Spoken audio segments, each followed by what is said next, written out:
Assalamualaikum warahmatullahi wabarakatuh. Innal hamdalillah nahmaduhu wa nasta'inuhu wa nastaghfiruh wa na'udzu billahi min shururi anfusina wa min sayyiati a'malina. May yahdihillahu fala mudilla lahu wa may yudlil fala hadiya lahu. Asyhadu an la ilaha illallah wahdahu la syarika lahu wa asyhadu anna Muhammadan 'abduhu wa rasuluh. Alhamdulillah, kita panjatkan syukur pada Allah Subhanahu Wa Taala kita dapat bersama-sama pada malam ini selepas berhentinya sekejap pengajian kita untuk lebih kurang 2 bulan jugalah. Sebelum Ramadan sampai Syawal, Zulkaidah, 3 bulan jugalah kita cuti sebenarnya. Jadi alhamdulillah pada malam 14 Zulhijjah ini kita dapat menyambung pengajian kita. Alhamdulillah binikmatihi tatimmus salihat. Sebab saya pun baru dapat tauliah minggu lepas. Alhamdulillah. 2 bulan tunggu lepas interview. Interview pada minggu terakhir Ramadan tu. Duk tunggu alhamdulillah minggu lepas dapat. Alhamdulillah. Jadi kita sambung pengajian kita pada malam ini pada muka surat 49 dalam kitab ringkasan Riyadhus Salihin oleh Al-Imam An-Nawawi dalam bab solat, dalam bab berkaitan dengan kelebihan wuduk, fadilat wuduk. Jadi kita nak lihat hadis yang ketiga dalam bab ini. Muka surat 49. Kita lihat hadis yang keempat dalam bab ini sebab kita dah baca 3 hadis sebelum ni. Imam Muslim meriwayatkan daripada Uthman radhiyallahu anhu, beliau berkata, Uthman berkata, Ra'aitu Rasulullah sallallahu alaihi wasallam tawadda'a mithla wudu'i hadha. Uthman berkata, aku melihat bahawa Nabi sallallahu alaihi wasallam berwuduk seperti wudukku ini. Thumma qala, kemudian Nabi sallallahu alaihi wasallam bersabda, Man tawadda'a hakadha, sesiapa yang berwuduk seperti ini, ghufira lahu ma taqaddama min dhanbi. Sesiapa yang berwuduk seperti ini maka diampuni baginya dosa-dosa yang terdahulu. Wa kanat salatuhu, sementara solatnya pula, wa mashyuhu ilal masjid, dan jalannya dia ke masjid, nafilatan, merupakan tambahan. Hadis sahih riwayat Imam Muslim, hadis muttafaq alaih dalam Al-Bukhari dan Muslim, dan teks hadis ini adalah teks dalam Sahih Muslim. Jadi kita nak lihat beberapa perkara berkaitan hadis ini. Pertama, Uthman menceritakan kepada Humran, dia menyatakan bahawa aku melihat Rasulullah sallallahu alaihi wasallam berwuduk seperti wudukku ini. Jadi menunjukkan Uthman radhiyallahu anhu berusaha untuk berwuduk sebagaimana wuduknya Rasulullah sallallahu alaihi wasallam. Jadi inilah yang kita perlu contohi, bagaimana para sahabat radhiyallahu anhum ajma'in, dalam kes ni Uthman bin Affan radhiyallahu anhu, dia cuba mencontohi wuduk Nabi sallallahu alaihi wasallam. Sebab itu kalau kita belajar kitab fiqh, kalau kita belajar kitab fiqh yang kecil-kecil, contohnya Matan Abi Syuja', Safinatun Najah, taklah disebutkan dalil dalam mazhab Syafi'i. Tapi kita kena upgrade lah ilmu kita. Imam-imam mazhab, Imam mazhab Asy-Syafi'i, Abu Hanifah, Ahmad bin Hanbal, Imam Malik, mereka semua berusaha untuk mengajarkan kepada kita bagaimanakah cara ibadah Nabi sallallahu alaihi wasallam. Cuma kadang-kadang para ulama ini berbeza pendapat sama isu ini, perkara ini wajib ke sunat. Misalnya menyapu keseluruhan kepala. Dalam mazhab Asy-Syafi'i, menyapu keseluruhan kepala itu sunat. Sedangkan dalam mazhab Malik, ia wajib. Tetapi mereka semua berusaha nak mengajar kepada manusia bagaimana Nabi SAW beribadah. Cuma ialah yang sampai kepada kita tu hadis Nabi SAW, kadang-kadang penafsiran yang berbeza. Dan banyaklah sebab-sebab yang para ulama sebutkan kenapa ulama berbeza pendapat. Yang penting kita kena usaha ibadah kita seperti Nabi SAW. Dan hadis ini dalam riwayat lain lebih panjang daripada Humran. Dia merupakan hamba kepada Uthman. Dia menyatakan annahu ra'a Uthman, dia melihat Uthman. Da'a bi ina'in. Uthman ni minta dibawakan ina' bekas air. Fa afragha ala kaffaihi. Lalu Uthman bila dah dibawakan bekas air, dia pun tuang ke atas kedua telapak tangannya. Salasa mirarin fa ghasalahuma. Dia menuangkan air ke atas pergelangan tangan dia, lalu dibasuh kedua tangannya sebanyak 3 kali. Thumma adkhala yaminahu fil ina. Kemudian dia masukkan tangan kanan dia ke dalam bekas air tadi. Famadmada wastansyara. Lalu dia berkumur-kumur dan memasukkan air ke dalam hidung. Thumma ghassala wajhahu 3 marrat. Kemudian dia membasuh mukanya sebanyak 3 kali. Wa yadayhi ilal mirfaqain 3 marrat. Kemudian dia basuh tangan dia sampai siku 3 kali. Thumma masaha bi ra'si. Masaha bi ra'si. Kemudian Uthman menyapu kepala dia. Thumma ghassala rijlaihi 3 marrat. Kemudian dia basuh kaki dia 3 kali. Thumma qala, kemudian disebut, qala Rasulullah sallallahu alaihi wasallam, man tawaddaa nahwa wudu'i hadza. Sesiapa yang berwuduk hampir sama seperti wudukku ini. Kalau hadis yang tadi dalam kitab kita ni sebut sesiapa yang berwuduk tawaddaa misla, seperti. Tapi dalam riwayat yang kedua ni, yang tak ada dalam buku tuan-tuan, man tawaddaa nahwa wudu'i hadza. Dia berbeza sedikit. Sesiapa yang berwuduk hampir-hampir sama seperti wudukku ini. Thumma shalla rak'atain. Kemudian dia mendirikan solat sunat 2 rakaat. La yuhaddisu fihi ma nafsah. Waktu dia, lepas dia wuduk dan ketika dia solat tu, dia tak bercakap dengan diri dia. Maksudnya fikiran dia tak melayang lah. Ghufira lahu ma taqaddama min zambih. Diampuni untuknya dosa-dosa yang terdahulu. Jadi dalam riwayat yang kedua yang tidak ada dalam buku ni, menceritakan tentang solat sunat wuduk. Ada sedikit perbezaan pada lafaz. Yang pertama tadi digunakan perkataan mislu. Yang kedua, nahwa. Jadi Al-Imam An-Nawawi rahimahullah, dia menerangkan kenapa dalam riwayat yang kedua yang saya bacakan tadi yang tak dalam buku ni, dia menggunakan perkataan nahwa. Kenapa tak disebutkan mislu, seperti?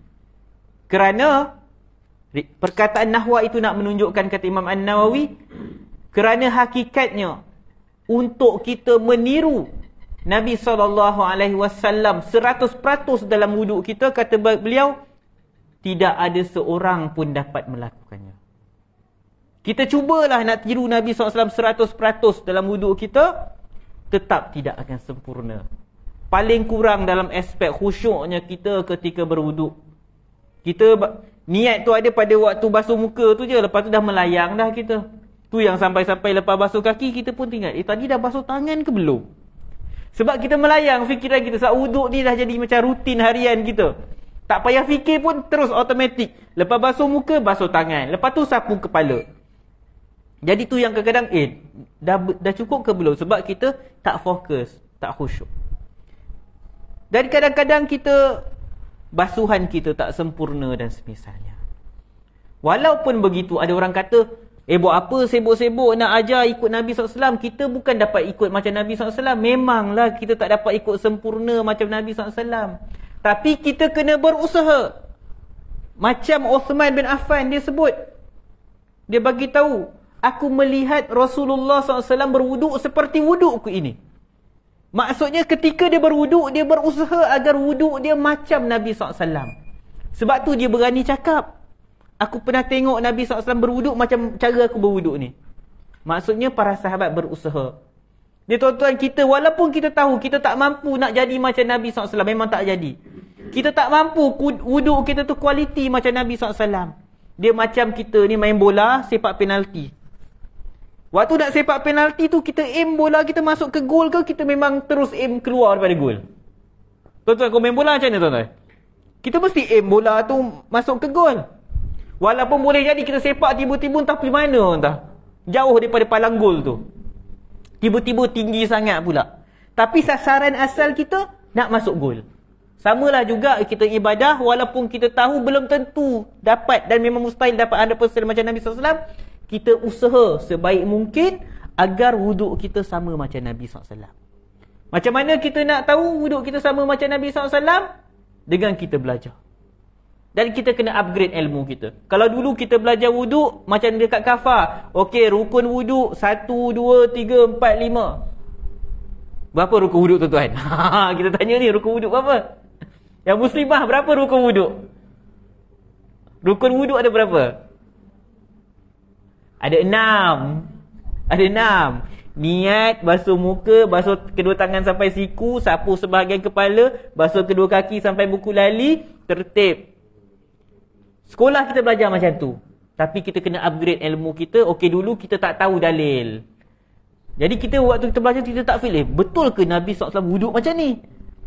Jadi bila kita dah dewasa, kita belajar pula, okey macam ni rupanya dalil. Ini hadis Nabi SAW, Nabi SAW basuh muka. Oh, ini ayat Quran yang bercerita tentang wuduk yang kita dah bincang dah pada beberapa bulan lepas pada bab ni. Ya ayyuhallazina amanu idza qumtum ilas solah. Jadi bila kita tahu dalil, barulah kita tenang. Oh, betul lah Nabi SAW berwuduk macam ni. Betul lah imam-imam mazhab memang ajar kita berwuduk macam Nabi SAW berwuduk. Jadi kita nak usaha. Kita contohi wuduk Nabi SAW dan agar kita feel, kita buat ni macam Nabi SAW buat. Kemudian dalam hadis ni sebut, sesiapa yang berwuduk seperti wuduk itu, Nabi SAW kata, ghufira lahu, diampuni untuknya dosa-dosa yang terdahulu. Kata Imam An-Nawawi rahimahullah dalam syarah Sahih Muslim, yang dimaksudkan dengan keampunan ini ialah keampunan kepada dosa-dosa kecil. Dan tidak termasuk di dalamnya keampunan untuk dosa-dosa besar. Jadi ini pendapat majoriti ulama' lah. Bila disebutkan buat itu, buat ini diampuni dosa, maka ia merujuk kepada dosa-dosa kecil.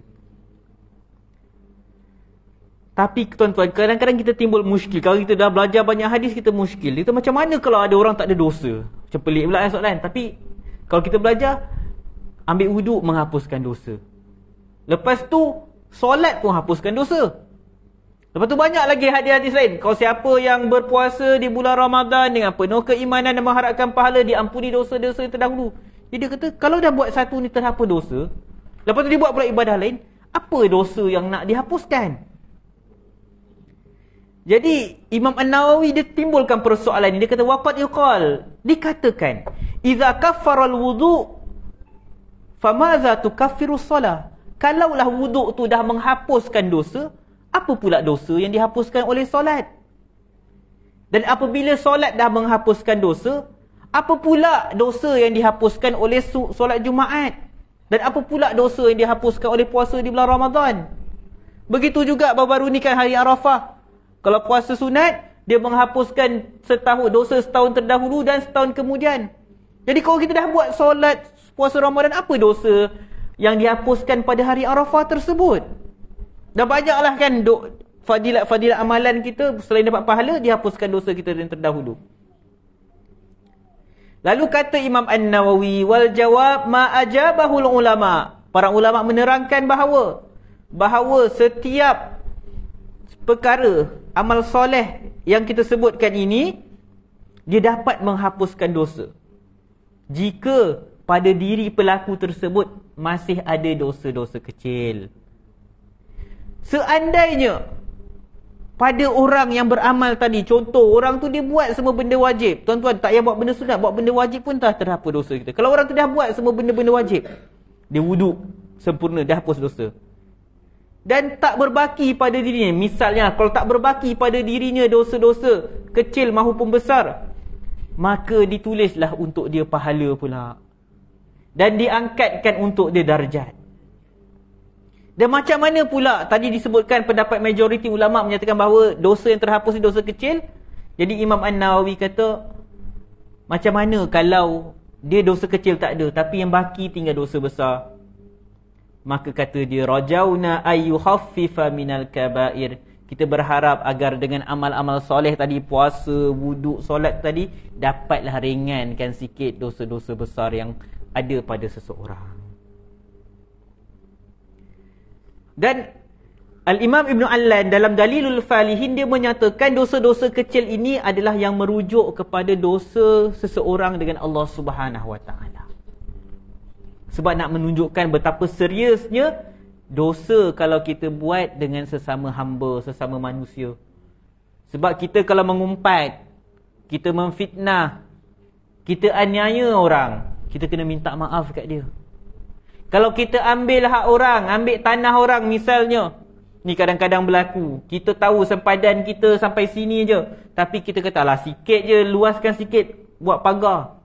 Kita ambil hak orang. Nak macam mana nak terhapus dosa tersebut? Kena kembalikan balik hak orang tu. Robohkan balik pagar kita tu, letak balik dalam kawasan kita. Ni kadang-kadang berlaku. Kadang-kadang kita rajin pergi solat jemaah, pergi surau, tapi bab-bab ni hak manusia, bab tanah, kita ambil hak orang. Jadi kata Ibn Allan, dosa-dosa kecil yang terhapus dengan wuduk ini adalah dosa yang berkaitan dengan hak Allah. Adapun hak manusia, kena kembalikan kepada orang tersebut. Kemudian kata Nabi SAW, wa kanat salatuhu, adapun solatnya, wa masyuhu ilal masjid nafilatan, adapun solat dia dan jalannya dia ke masjid itu nafilah. Nafilah ni kata Al-Imam Ibn Rajab Al-Hambali, tambahan. Nafilah ni ziyadah, tambahan. Sebab tu solat sunat dinamakan solat tambahan. Solat sunat dipanggil solat nafilah. Sebab maksud nafilah tu tambahan. Bila kita tambahan, maksudnya kita dah ada sesuatu, kita tambah. Sebab tu seseorang yang rajin buat solat sunat tapi tak solat fardu, tak berguna. Sebab tu nafilah, tambahan. Kalau dia tak buat solat fardu, dia nak tambah apa? Dia nak tambah apa? Dan kalau dalam riwayat lain menunjukkan solat sunat itu fungsi dia antaranya adalah untuk menampung kecacatan yang ada pada solat fardu. Tapi kalau solat fardu pun tak buat, nak tampung kecacatan apa? Nak baiki apa? Macam ada orang, dia tak ada rumah. Tak ada rumah, tapi dia beli cat. Tak ada rumah, pergi beli cat. Dia nak cat apa? Apa yang dia nak cantikkan dekat rumah dia tu? Samalah, kalau nak buat ibadah sunat, pastikan ibadah fardu kita tu buat. Jangan kita duk sibuk, tertipu. Kadang-kadang ada orang dia beria-ria dengan solat duhanya. Yelah, solat duha kan murah rezeki, tapi solat fardu buat tak tahu je, tak kisah pun. Tak apalah ustaz, sibuk lah, qada lah nanti. Tak boleh macam tu. Utamakan solat fardu. Sebab solat sunat tu tambahan. Kalau tak sempurna, nak tambah apa? Jadi disebutkan di sini bahawa solatnya, solat ni merujuk kepada solat sunat lah. Sebab disebut nafilah. Wa kanat salatuhu wa masyuhu, dan jalannya dia ke masjid itu adalah tambahan. Maksudnya tambahan apa? Ia adalah selain dari tadi disebutkan, dia kalau seseorang tu dia berwuduk, dia ampuni dosa dia dan dia akan dapat pahala wuduk. Lepas tu kalau dia dirikan solat pula, bertambahlah pahala dia. Dia pergi masjid pula, bertambahlah pahala dia. Jadi tuan-tuan, kalau nak pergi masjid tu, kalau boleh kita wuduklah dekat rumah kita. Jangan sampai, bolehlah wuduk kat masjid, tapi seeloknya sebelum pergi masjid kita berwuduk dahulu. Kemudian adalah riwayat yang tadi yang kita bacakan, yang sebutkan tentang solat sunat wuduk tadi, menunjukkan digalakkan untuk kita mendirikan solat sunat selepas wuduk. Dan kata Al-Imam An-Nawawi rahimahullah, ia adalah sunnah muakkadah. Dia adalah sunat yang sangat ditekankan, sunat yang muakkadah. Dan kata beliau lagi, didirikan solat sunat wuduk ini tak kiralah pada waktu yang dibenarkan solat ataupun pada waktu yang terlarang. Adalah khilaf ulama dalam bab ini. Cuma dalam mazhab Asy-Syafi'i, waktu-waktu terlarang solat macam misalnya lepas asar. Kalau kita masuk masjid lepas asar, kita nak solat maghrib, tapi kita datang awal sebelum masuk waktu maghrib, itu waktu terlarang untuk solat sunat. Tapi dalam mazhab Asy-Syafi'i, kita boleh solat sunat tahiyatul masjid. Sebab itu solat sunat bersebab. Sebab dia apa? Sebab kita masuk masjid. Jadi sama juga, walaupun kita ambil wuduk pada waktu yang dilarang solat, Boleh tak solat sunat wuduk? Maka dalam mazhab Asy-Syafi'i boleh, sebab itu solat sunat bersebab. Apa sebab dia? Kita baru lepas ambil wuduk. Adapun solat sunat mutlak, kita solat sunat biasa-biasa, solat sunat saja 2 rakaat, itu tak boleh dilakukan pada waktu-waktu yang terlarang. Antara dalil lain berkaitan solat sunat wuduk ialah dalil daripada Bilal bin Rabah radhiyallahu anhu dalam Sahih Al-Bukhari, yang mana Nabi SAW bermimpi dia masuk syurga. Nabi SAW tanya apa dia buat, dia bagi tahu dia setiap kali lepas wuduk dia akan solat sunat 2 rakaat. Jadi ada orang kata, oh solat sunat wuduk ni rekaan Bilal bin Rabah, sebab Nabi SAW baru tahu lepas tanya kat dia. Tak betul. Cerita hadis Bilal bin Rabah tu, Nabi SAW bermimpi yang Bilal bin Rabah masuk syurga. Jadi Nabi SAW tanya, apa antara amalan yang Bilal bin Rabah buat? Bukannya Nabi SAW tak tahu pasal solat wuduk tu, solat sunat wuduk. Sebab hadis Osman sebut.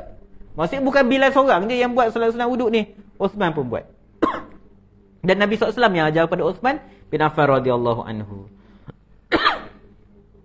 Macam mana pula kalau contoh kita sampai masjid, dah azan, dah masuk waktu zuhur misalnya. Kita nak solat, atau masuk masjid, nak solat tahiyatul masjid ke nak solat sunat wuduk? Ini antara rahmat Allah yang luas.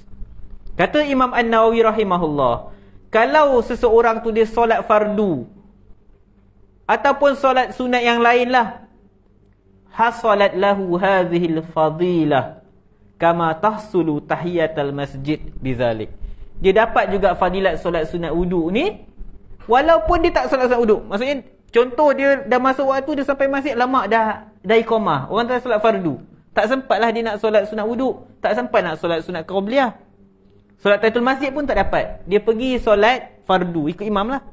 Maka terhasillah untuk dia solat tahiyatul masjid, solat lepas wuduk dan semisalnya. Itu rahmat Allah yang luas.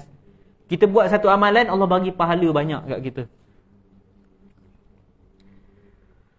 Lepas tu disebutkan dia tidak dalam lepas dia berwuduk dan dia solat sunat tu, dia tak lam yuhaddis fihi ma, dia tak bercakap-cakap dengan diri dia, maka menunjukkan hadirnya hati dia ketika mendirikan solat. Dia khusyuk. Kita masuk hadis yang kedua, tuan-tuan. Imam Muslim meriwayatkan daripada Abu Hurairah radhiyallahu anhu, anna Rasulullah sallallahu alaihi wasallam qala, bahawa Rasulullah sallallahu alaihi wasallam bersabda, "Idza tawaddaa al-'abdul muslim awil mu'min," apabila seorang hamba muslim atau mukmin berwuduk, "Faghassala wajhahu," lalu dia membasuh muka dia, "kharaja min wajhihi," maka keluarlah daripada muka dia, "kullu khati'atin nazara ilaiha bi'ainaihi ma'al ma'." Apabila dia basuh muka dia, maka keluarlah daripada mukanya setiap dosa yang dia lihat dengan matanya bersama-sama dengan air wuduk tadi. Au ma'a akhiri qatril ma', atau bersama titisan air yang terakhir.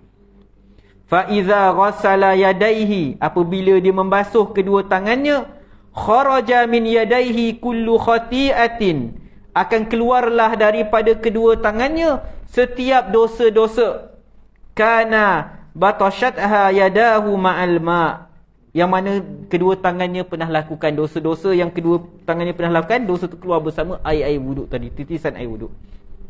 Au ma'a akhiri qatril ma', atau bersama titisan akhir air wuduk.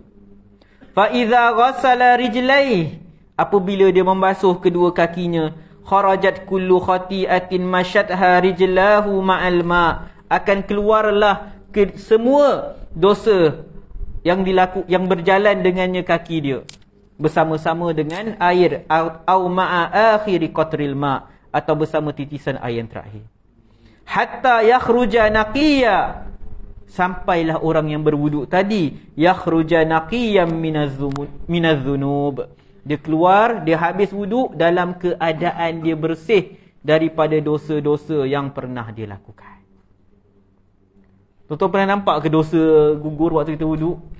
Tak nampak kan? Itu kiasan. Itu kiasan. Jadi pertama kita lihat pada lafaz hadis ini. Imam Muslim meriwayatkan, dia kata, iza tawadda'a al-'abdul muslim awil mu'min, apabila berwuduknya seorang hamba muslim ataupun mukmin. Ada perkataan aw, al-muslim aw al-mu'min. Aw tu maksudnya atau. Maka itu menunjukkan ada perawi yang meriwayatkan hadis ni ada syak. Dia tak teringat, dia macam ragu-ragu. Nabi SAW sebut muslim ke mukmin sebenarnya. Jadi ini nak menunjukkan bagaimana amanahnya ahlul hadis. Kalau dia syak tentang lafaz satu hadis tu, dia akan bagi tahu. Dia kata muslim atau mukmin. Boleh jadi Nabi SAW sebut muslim, atau boleh jadi Nabi SAW sebut mukmin. Jadi kata Imam Nawawi, ini merupakan syak daripada, ataupun syak ataupun keraguan daripada perawi hadis ini. Begitu juga kalau kita lihat pada perkataan ma'al ma', dosa tu keluar bersama air, au ma'a akhiri qatril ma', atau bersama titisan air yang terakhir. Jadi perawi syak, Nabi SAW hanya sebut bersama air atau bersama titisan air yang terakhir. Jadi Imam An-Nawawi begini cara beliau meriwayatkan hadis dalam sahihnya. Beliau jaga, dia akan sebut kat mana bahagian yang kemungkinan perawi syak, mana satu perkataan yang mungkin, ada dua kemungkinan, muslim atau mukmin, air atau titisan air yang terakhir. Dan macam mana nak tahu lafaz yang sebenar apa? Dengan melakukan kerja-kerja takhrij hadis lah. Kita comparekan dengan riwayat-riwayat perawi lain, maka kita akan tahulah apa perkataan yang sebenarnya Nabi SAW sebut. Tak apalah tu detailnya, saya sekarang kongsi. So mungkin tuan-tuan pelik, apa? Kenapa muslim atau mukmin? Nabi, mungkin kita akan ingat perkataan atau tu Nabi SAW yang sebut. Bukan. Atau tu daripada perawi, dia nak bagi tahu dia syak, dia tak berapa ingat Nabi sebut muslim atau mukmin tu je. Saya takut pula orang sebut, oh, dia terfikir pula, kenapa Nabi sebut muslim atau mukmin? Bukan. Kita kena faham benda ni. Jadi macam kita disebutkan tadi, bahawa dosa yang terhapus melalui wuduk dan amal-amal soleh ini menurut majoriti ulama' ialah dosa-dosa kecil. Dosa-dosa kecil. Apa dalilnya? Sebab dalam sebuah hadis yang sahih riwayat Muslim daripada Abu Hurairah, bahawa Rasulullah sallallahu alaihi wasallam bersabda, as-salatul khamsu, solat 5 waktu, wal jumu'atu ilal jumu'ati, dan satu solat Jumaat ke Jumaat minggu depannya, kafaratun, merupakan penghapus dosa, lima bainahunna, ia merupakan penghapus dosa bagi apa yang berlaku antara amal ibadah ni. Kita solat subuh sampai zuhur, antara waktu subuh waktu zuhur kita mungkin ada buat dosa, maka terhapus dosa. Antara Jumaat sampai Jumaat, kita solat 2 Jumaat tu, antara Jumaat ni selama seminggu tu, terhapus dosa kita. Kafaratun lima bainahunna ma lam tughshal kabair, selagi mana seseorang tidak dilakukan dosa-dosa besar. Jadi berdasarkan hadis ini, Imam An-Nawawi dan majoriti ulama, kebanyakan ulama menyatakan dosa yang terhapus dengan amal soleh ni adalah dosa kecil dan bukan dosa besar. Tetapi ada ulama yang tidak bersetuju. Syekh Asy-Syankiti dalam syarahnya kepada Sunan At-Tirmizi, Syekh Asy-Syankiti dia kata dia tak setuju dengan pendapat ni. Hujah dia ialah hadis yang sebut dihapuskan dosa-dosa kecil ni hadis lain. Isu antara solat 5 waktu, solat subuh dengan zuhur, antara Jumaat dengan Jumaat. Dia kata tak bolehlah kita letakkan hadis ni kepada semua keadaan. Untuk bab wuduk itu hadis lain. Jadi Syekh Asy-Syankiti dia nak menyatakan bahawa bila Nabi SAW sebut sesuatu secara mutlak, dalam hadis berkaitan wuduk ni, dosa-dosa yang terhapus dengan wuduk ni, kata Syekh Asy-Syankiti, Nabi SAW sebut secara mutlak. Nabi SAW tak kata pun dosa kecil. Maka bila mutlak, maksudnya termasuklah dosa besar. Itu pendapat Syekh Asy-Syankiti lah. Jadi tu macam saya sebut, kadang-kadang satu hadis berlaku perbezaan pendapat di kalangan ulama' dalam memahami dia. Bukanlah para ulama' ni memandai-mandai menafsirkan hadis. Mereka menafsirkan ikut ilmu yang mereka ada. Tetapi kebenaran yang mutlak, betul atau salah itu, Allah Subhanahu Wa Ta'ala je yang tahu benar-benar apa yang betul. Misalnya, kalau kita belajar fiqh, ada bab yang membatalkan wuduk di sisi Imam Asy-Syafi'i. Menyentuh wanita bukan mahram. Kalau suami sentuh isteri, batal wuduk dalam mazhab Asy-Syafi'i. Tapi ada mazhab lain menyatakan tak batal. Mereka menyatakan menyentuh tu bermaksud jima'. Ada pula yang menyatakan hanya batal kalau menyentuh dengan bernafsu. Kalau tak ada nafsu, tak batal. Jadi pendapat yang saling berbeza. Bila pendapat yang saling bercanggah antara satu sama lain ni, pastilah ada yang benar, ada yang salah. Tapi ulama'-ulama' ni ketika mereka berijtihad, keluarkan pendapat mereka, mereka nak pastikan pendapat mereka benar. Tapi begitulah ilmu manusia. Satu hadis, satu ayat Al-Quran boleh difahami dengan pelbagai sudut. Ulama' ni faham dengan sudut ini, ulama' ni faham dengan sudut ini. Kebenaran tu satu, tetapi Allah ni rahmat dia luas. Kalau seorang ulama' mujtahid dia tersilap, dia dapat satu pahala. Sebab pahala dia berusaha nak faham Al-Quran, nak faham hadis, nak bagi masyarakat tahu maksud Al-Quran dan hadis. Kalau betul, dia dapat dua. Allah tak kata kalau dia salah, dia berdosa. Yang salah dan berdosa ni ialah orang yang tak ada ilmu, dia keluarkan pendapat. Yang tu tak boleh.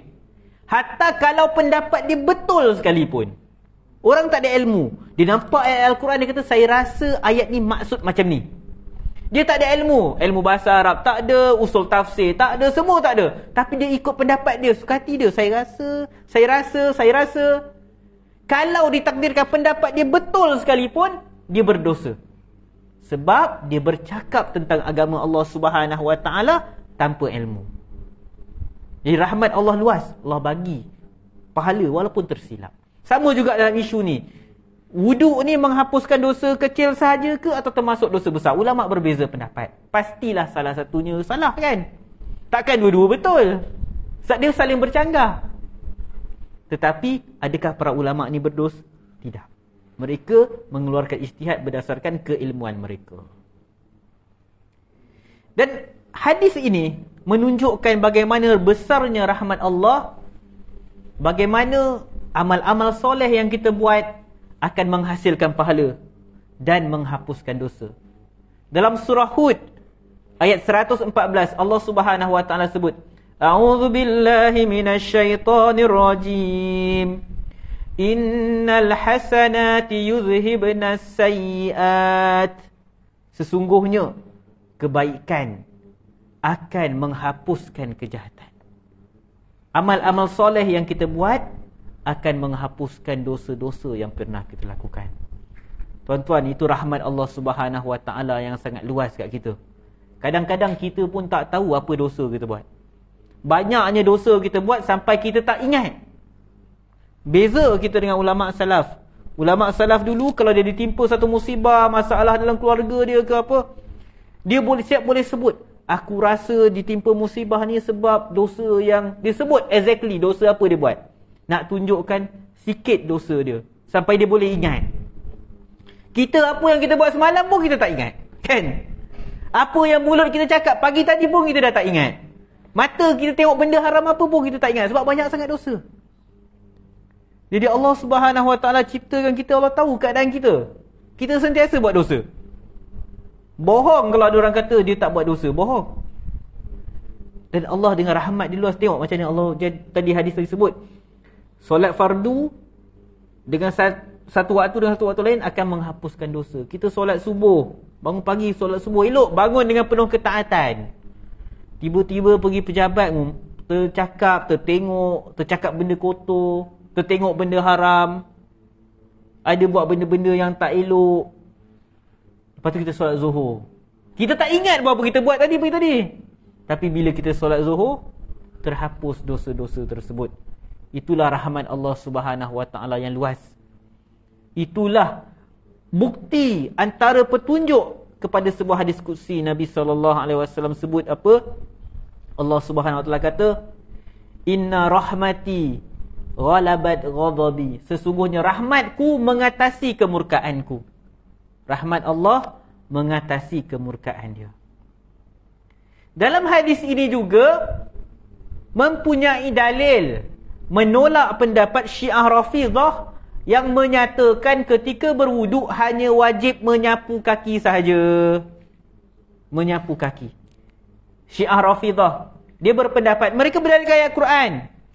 Ya ayyuhallazina amanu idza qumtum ilas salah faghsilu wujuhakum wa aydiyakum ilal marafiq wamsahu biru'usikum.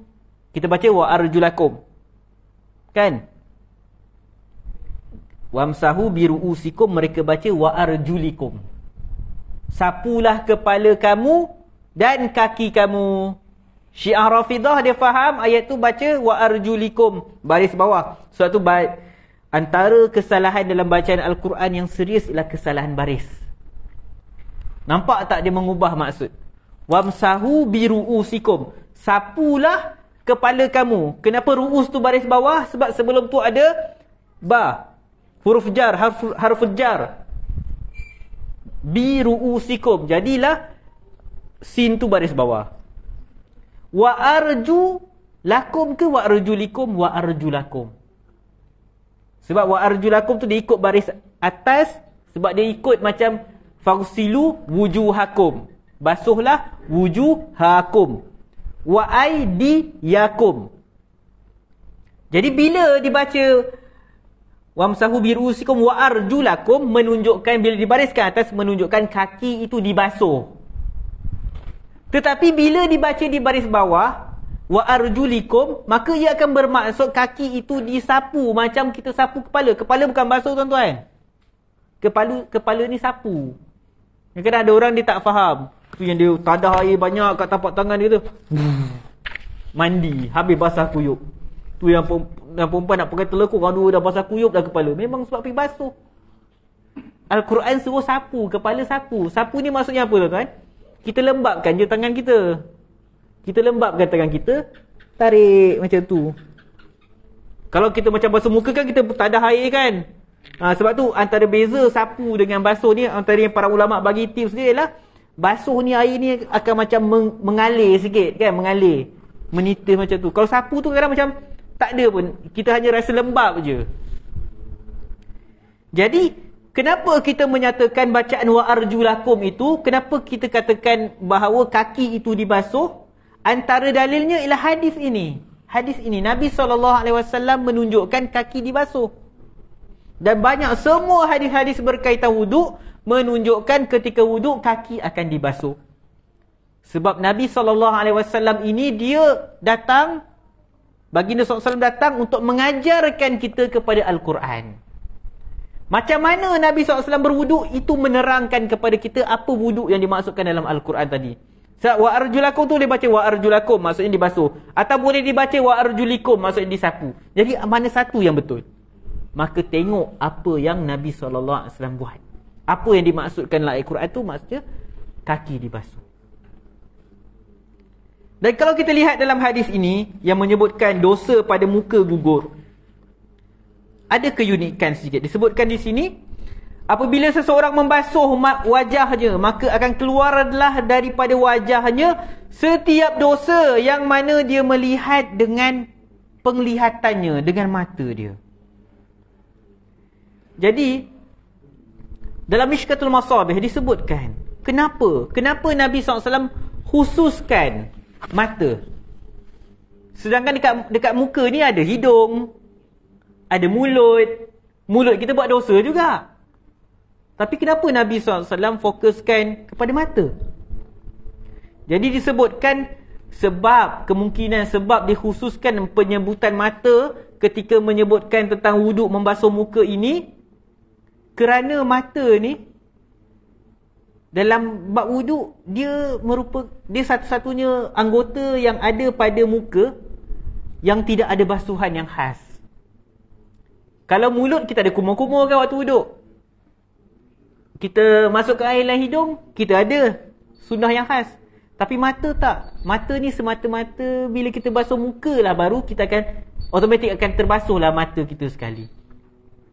Jadi dosa-dosa yang kita lihat, kita tengok benda haram akan terhapus bila kita basuh muka kita. Jadi insya-Allah kita sambung selepas azan.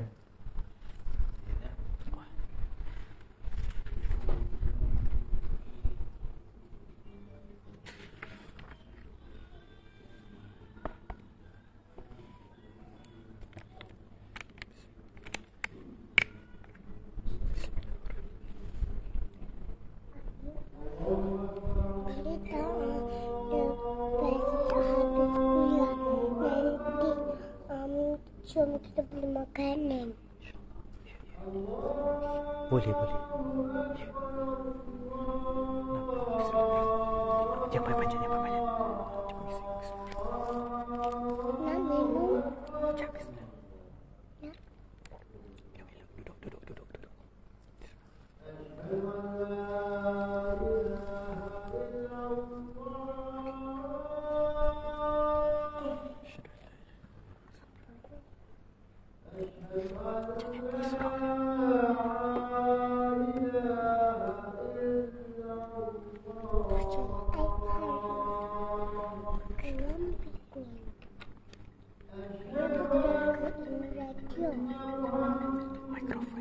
Assalamualaikum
warahmatullahi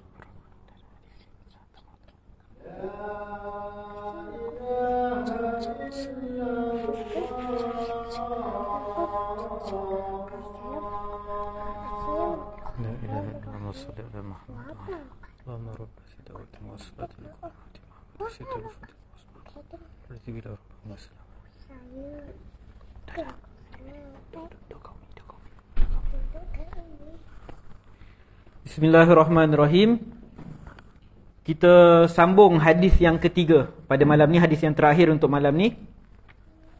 Imam Muslim meriwayatkan daripada Abu Hurairah radhiyallahu anhu, anna Rasulullah sallallahu alaihi wasallam qala, bahawa Rasulullah sallallahu alaihi wasallam bersabda, ala adullukum ala ma yamhullahu bihil khataya. Mahukah aku tunjukkan kepada kamu perkara yang mana Allah akan memadamkan dengannya dosa-dosa kamu. Wa yarfa'u bihid darajat, yang mana dengan amalan itu Allah Subhanahu wa taala akan menaikkan darjat-darjat. Qalu, maka para sahabat menjawab, bala ya Rasulullah, pasti wahai Rasulullah, pasti kami nak tahu. Lalu kata Nabi sallallahu alaihi wasallam, isbaghul wudu' 'alal makarih, sempurnakanlah wuduk dalam keadaan yang sukar. Wa kathratul khuta ilal masajid, dan banyakkanlah langkah ke masjid. Wa intizarus salati ba'da salah, dan tunggulah solat selepas solat. Fadhalikumur ribat, maka itulah semua adalah ribat. Itu semua adalah ribat. Dalam buku ni diterjemahkan ribat itu adalah ikatan-ikatan. Nanti insya-Allah kita akan tengok malam ni apa maksud ribat tadi. Jadi pertama dalam hadis ini Nabi SAW sebut yamhullahu bihil khataya, Allah memadamkan dosa-dosa. Kata Al-Qadi Iyad, ia merupakan kiasan atau kinayah kepada keampunan. Maksudnya bila dikatakan Allah memadamkan dosa, maksudnya Allah Subhanahu wa taala mengampuni dosa tersebut. Dan boleh jadi juga memadam dosa ini, memadam kesalahan-kesalahan ini bermaksud memang padam, hilangkan. Iaitu dihilangkan, dipadam dosa kita daripada buku rekod amalan kita. Bila dah dipadam, maksudnya diampunilah. Tuan-tuan, kadang-kadang kita orang buat salah kat kita, kita maafkan. Tapi ada terkesan kat hati kita kan. Orang buat perangai dengan kita, dia minta maaf, kita maafkan. Tapi adakah hilang rasa tu? Kan masih ada, rasa tu masih terkesan pada hati kita. Tapi kalau kita dapat hilangkan terus, tak rasa apa-apa dah dengan orang tu, itu level kemaafan yang paling tinggi. Jadi Allah Subhanahu Wa Taala dengan rahmat dia yang luas, Allah Subhanahu Wa Taala bukan sekadar ampuni, bahkan dosa tu dihapuskan terus daripada rekod amalan kita, macam kita tak pernah buat langsung. Sebab itu Nabi SAW sebut at-taibu minaz-zambi, orang yang bertaubat daripada dosa, kama la zambalahu, seperti orang yang tidak mempunyai dosa. Begitulah kemurahan hati Allah, bukan murah hati, Allah tak ada hati, yang silap. Begitulah kemurahan Allah Subhanahu Wa Taala. Allah bukan sekadar hapuskan dosa, Allah hilangkan terus rekod kesalahan kita. Dan dalam hadis ini ditunjukkan bagaimana metod pembelajaran yang dilakukan oleh Nabi SAW. Nabi SAW tak terus cakap, okey sahabat-sahabat semua, kalau sesiapa berwuduk, Allah akan hapuskan dosa-dosa dia. Tak. Nabi SAW buat soalan. Ala unabbiukum, patut ke aku bagi tahu kat kamu? Itu cara untuk tarik perhatian pendengar. Jadi macam saya, kalau saya waktu kuliah tiba-tiba saya tanya soalan, janganlah kata apa ustaz ni duk tanya soalan pula. Tu cara pembelajaran. Nabi SAW pun buat macam tu, tanya soalan, buat manusia tertanya-tanya supaya lebih fokus. Kalau satu style je, orang pun mengantuk. Jadi itulah bila kita belajar hadis Nabi SAW, kita akan nampaklah macam mana style pembelajaran yang dilakukan oleh Nabi SAW. Dan kalau kita lihat dalam hadis-hadis tadi yang kita baca, dan hadis ni juga, dosa menggunakan perkataan khataya. Khataya. Sedangkan dosa kalau kita tahu zambun. Zambun tu dosa ataupun ismun. Tapi dalam hadis ni guna perkataan khataya. Khataya ni dia adalah jamak atau plural kepada khati'ah. Kesilapan. Khata', silap. Jadi manusia ni bila dia buat dosa, bermaksud dia telah buat satu perkara yang salah. Jadi bila jumpa khataya tu bermaksud dosa jugalah. Bermaksud dosa juga. Jadi bila berdasarkan hadis-hadis yang kita dah baca, maka kita dapati bahawa salah satu cara dosa dihapuskan ialah dengan seseorang melakukan amal soleh, berwudu, mendirikan solat. Jadi para ulama menyatakan bahawa sesungguhnya keampunan untuk dosa-dosa yang dilakukan oleh manusia datang dengan pelbagai cara. Antara caranya, antara sebab yang menjadikan dosa seseorang terhapus ialah apabila seseorang itu melakukan amal kebaikan. Macam yang kita sebutkan pada hari inilah, dia berwuduk, maka terhapuslah dosa tersebut. Begitu juga dosa terhapus dengan taubat seseorang kepada Allah Subhanahu Wa Taala. Seorang hamba apabila dia melakukan dosa, dia terjebak ke dalam dosa, ke dalam maksiat, lalu dia menyesal dengan penyesalan yang sangat besar. Dia rasa bersalah, lalu dia mohon keampunan Allah Subhanahu Wa Taala, maka terhapuslah juga dosa dia.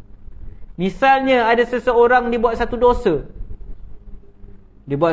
na'udzubillah min zalik, dia balik rumah dia rasa menyesal. Dia belum solat lagi, dia belum wuduk lagi, dia belum buat amal soleh lagi. Cuma yang berlaku pada dia lepas dia buat dosa tu, dia rasa menyesal sangat. Dia minta ampun ke Allah, ya Allah ampuni dosa aku, tadi aku tersilap, aku buat dosa. Maka Allah terima taubat dia dan Allah ampuni dosa dia.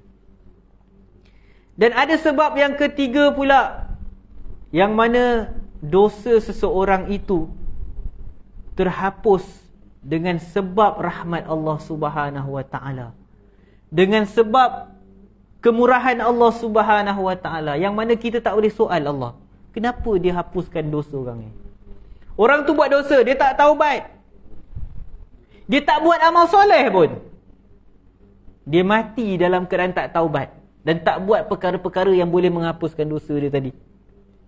Allah Subhanahu Wa Taala dengan rahmat dia yang luas, dengan sifatnya Al-Karim, dia memberikan keampunan kepada sesiapa yang dia kehendaki. Sebab tu tuan-tuan, kalau kita nampak ahlul maksiat, dia mati dalam keadaan buat dosa besar. Macam baru-baru ni ada, mungkinlah ustaz tu tersasul, biasalah kadang-kadang ceramah kan, dia kata kalau ada seorang wanita dia buka aurat, tak tutup aurat, dia mati, confirm kena azab. Ustaz tu sebut confirm kena azab. Tak boleh. Perkataan tu bahaya. Kita tak boleh cakap macam tu. Kita boleh cakap perbuatan membuka aurat tu berdosa. Betul berdosa? Perbuatan membuka aurat tu menjauhkan kita daripada Allah. Betul, kita buat maksiat makin jauhlah kita daripada Allah Subhanahu Wa Taala. Dan bila kita buat benda taat, makin dekat kita dengan Allah Subhanahu Wa Taala. Tapi kita tak boleh kata confirm dia masuk neraka, confirm kena azab. Sebab Allah Subhanahu Wa Taala dengan rahmat dia, dia boleh ampunkan sesiapa je dia nak. Dan kata Syekh Asy-Syankiti, Allah Subhanahu Wa Taala dia mengampunkan dosa manusia dengan rahmatnya, dengan kemurahannya, dan dia tidak dipersoalkan apa yang dia buat. Tak ada siapa yang berhak soal Allah, kenapa kau pergi ampunkan orang? Dia ni kan jahat. Dia ni mati waktu buat maksiat. Dia ni mati waktu kerana dia buka aurat. Dia mati ketika dia minum arak, mati ketika berzina, ketika berjudi. Kenapa kau ampuni dia? Allah tak dipersoalkan apa yang dia buat. Sebab tu Allah Subhanahu Wa Taala, tuan-tuan, kesimpulan bila kita kenal Allah Subhanahu Wa Taala, Allah ni dalam berinteraksi dengan manusia, dengan mukallaf ni, Allah berinteraksi dengan adil dan lebih. Maksudnya apa? Dalam menghukum manusia, Allah bersikap adil. Manusia hanya dihukum dengan kesalahan dia, dan hukuman tu setimpal dengan kesalahan dia. Tetapi ketika Allah nak bagi kebaikan kat manusia, Allah bagi lebih, fadal, lebih. Buat amal sikit, Allah bagi pahala banyak. Ambil wuduk, bukan setakat dapat pahala, Allah hapuskan dosa kita. Kalau tak kira adil, buat satu amalan dapat satu pahala lah. Apa pula berwuduk ni sampai boleh terhapus dosa? Apa sangat kita ambil wuduk sikit je kan, basuh muka sikit. Tapi itulah Allah Subhanahu Wa Taala, rahmat dia luas. Jadi jangan kita mudah-mudah menerakakan orang. Jangan. Itu bukan kerja kita. Dan perkataan tu bahaya. Dan kita akan dipersoalkan di akhirat kelak, kenapa kita memandai-mandai menerakakan orang lain. Kerja kita hanya menyampaikan. Dan dalam hadis tersebut, seseorang yang menyempurnakan wuduk akan dinaikkan darjat dia. Menunjukkan kat syurga ni kita tahu, syurga ni tinggi. Maksudnya ada banyak darjat dia. Tak sama darjat, satu darjat syurga dengan darjat yang lain. Jadi bila kita berwuduk, sempurnakan wuduk, selain dapat pahala, selain terhapus dosa, dinaikkan darjat kita. Apa maksud dalam hadis ni? Isbaghul wudu' 'alal makarih, menyempurnakan wuduk ketika situasi yang sukar. Boleh jadi ketika musim sejuk. Boleh jadi ketika kita rasa kita mungkin ada luka sikit-sikit kat badan kita, yang kalau kena air sakit, tapi maksudnya bukanlah mudarat. Jangan pula ada orang dia sengaja pergi ambil wuduk. Contoh cuaca yang sejuk sangat, yang kalau ambil wuduk, ada ustaz-ustaz saya yang pergi, dia mengaji kat luar negara, yang cuaca yang sejuk sangat, yang mana kalau kena air boleh luka badan. Dia sejuk sangat. Yang tu tak boleh. Kalau berwuduk juga guna air waktu tu dah mudarat, tak boleh. Sama juga kalau cedera, yang kalau kena air akan mudarat, dekat cedera tu akan bertambah teruk, tak boleh. Tapi ni maksudnya cedera yang sikit-sikit kan, luka sikit-sikit. Tapi kalau kena air tak adalah sampai mudarat, cuma sakit lah, tak selesa. Ataupun ketika nak berwuduk, kita kena pergi tempat yang jauh nak cari air, sebab mungkin rumah tak ada air, atau kita kat padang pasir, atau air kat rumah kita kotor. Ataupun sampai terpaksa beli air mineral. Misalnya lah, kalau satu tempat tak ada air bersih, terpaksa beli air mineral kat 7-Eleven. Semua itu akan memberikan lebih pahala kepada seseorang. Al-jaza' min jinsil amal. Pahala akan bergantung pada amalan seseorang. Tapi bukan bermaksud kita disuruh mencari kesukaran. Ini maksud dalam keadaan kita terpaksa melalui kesukaran tersebut, maka Allah Subhanahu Wa Taala akan bagi lebih pahala kepada kita. Dan dah pukul 9. Jadi insya-Allah pada bulan hadapan kita sambung sikit huraian hadis ni sebelum masuk kepada hadis yang lain lah. Sebab ada berkaitan membanyakkan langkah ke masjid dan menunggu solat. Apa maksud banyakkan langkah ke masjid? Adakah kita kena jalan kecil-kecil langkah kita? Apa maksud tunggu solat? Takkan lepas solat kena duduk ke tempat solat? Jadi insya-Allah kita akan sambung huraian kepada hadis ini pada bulan hadapan insya-Allah. Jadi sebelum kita tamatkan, ada sebarang soalan? Muslimin ada soalan? Okey tuan. Kalau kita mandi hadas besar. Okey. Perlu tak ambil wuduk? Okey, kalau kita mandi hadas besar dan ketika mandi hadas besar tu kita tak buat perkara-perkara yang membatalkan wuduk, maka tak perlu wuduk dah. Dah terangkat dah hadas kecil. Sebab hadas besar ni lagi besar. Nama buat hadas besar kan maksudnya dia dah mengangkat sekali hadas kecil kita. Wallahu a'lam. Okay, muslimah ada soalan? Okay, kalau tak ada kita sudahi dengan tasbih kafarah. Subhanakallahumma wa bihamdika asyhadu an la ilaha